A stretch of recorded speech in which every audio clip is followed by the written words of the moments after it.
করলে তো আপনার আপনি এখানে দেখছেন না এই যে জামটার কারণে কত হাজার একর জমি জেগে উঠছে, এটা কিন্তু দ্বীপ শুধু একবারে 70 ফিট পানি ছিল নাকি ওইখানে। হ্যাঁ এইরকম যদি পুরাটা করে রংপুর পর্যন্ত একবার কয় লক্ষ একর কয় কোটি একর জমি জেগে উঠবে চিন্তা করা যায়। এটা তো ওই যে চায়না প্রপোজাল দিয়েছিল, পরে তো শেখ হাসিনা ইন্ডিয়াকে দিয়ে আসলো কাজটা। ইন্ডিয়ানরা তো এই কাজ করবে না কোনোদিন, আপনার ভালো হোক এটা ওরা কোনোদিনই করবে না। দাবায় রাখতে চাইব। হ্যাঁ চাইনিজরা করবে, কারণ ওদের লাভ আছে, ওরা ওই যে ওইখানে এবার চিকেন লেগ আছে না, ওইটার একটু তারা ধারা কাছে থাকতে চাচ্ছে।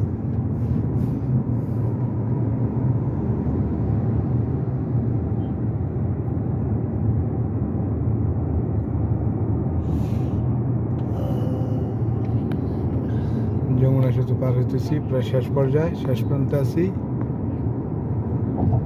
সিরাজগঞ্জ থেকে রওনা দিলাম, এই এখন এলেঙ্গাই টাঙ্গাইলে ঢুকে যেতেছি, এলেঙ্গা চলে